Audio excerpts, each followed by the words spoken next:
Episode 13. The man-eater was left speechless by the king's vow.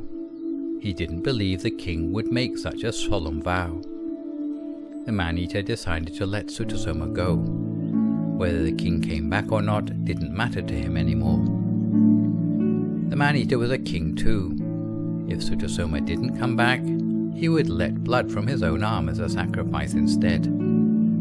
He said, "I understand you must keep your promise to the Brahmin, so go now and hurry back to me soon."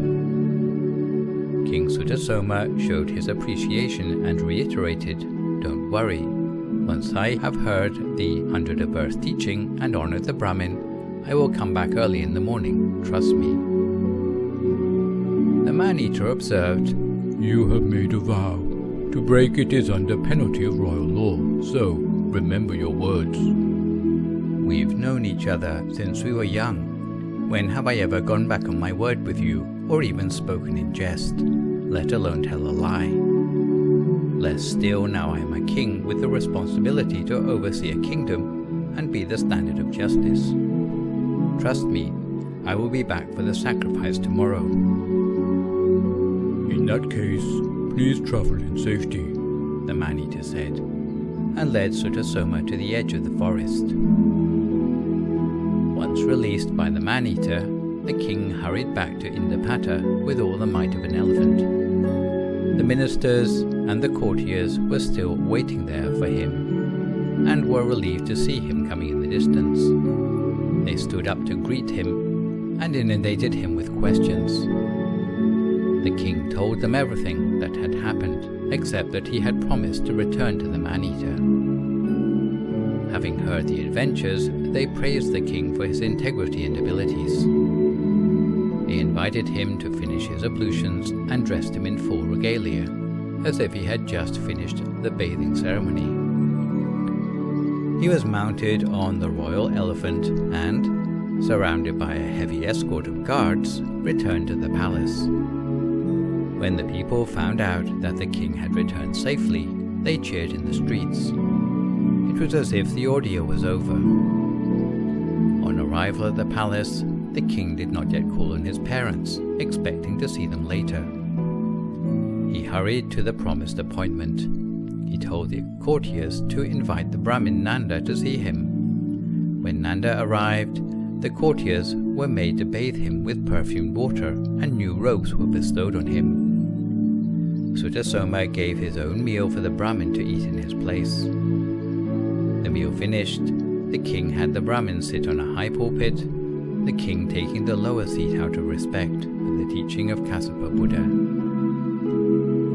After the Brahmin had taken his seat, the king invited him to recite the 100 of Earth teaching for his benefit. The Brahmin wiped his hands clean with a fragrant towel, then slid the scriptures out of their bag, holding them carefully with both hands, and announced, "Blessings be to your majesty. May your majesty now hear the following 100 of Earth teachings, as expounded by Kassapa Buddha for the liberation from sense desire, and as a way to reach nirvana." Then the Brahmin read as follows. "Associating with the noble ones just once, one can be protected for the rest of one's life. However, associating with fools, even many times, will fail to protect you. If you associate with the noble ones, you should associate with them closely, because anyone learning the virtues of a noble will know only prosperity and never know decay. Even a beautifully decorated royal chariot must eventually deteriorate and decay. In the same way, this body of ours must eventually age and die. However, their virtue never goes out of date, because the nobles know nirvana. Just as the earth and sky are far apart are the two sides of the ocean, but all of these are not so far apart as the behavior of nobles has compared to fools." King Māāsutasoma listened to those verses with tears of joy in his eyes. He could tell that these verses were not sayings merely of the Buddha's disciples or of an ascetic or a poet.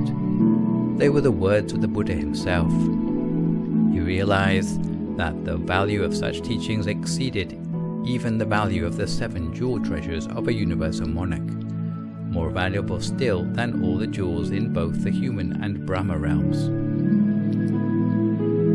He wondered how he could give sufficient remuneration for their teaching, since everything in the royal treasure house, together with the whole of his kingdom, would still be less precious than the value of these teachings.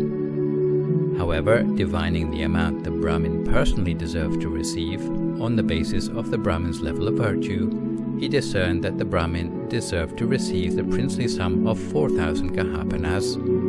Accordingly, he had this amount of money brought from his treasure house and divided the sum into 4 bags of 1,000 Gahapanas to honor each of the 4 verses recited by that Brahmin.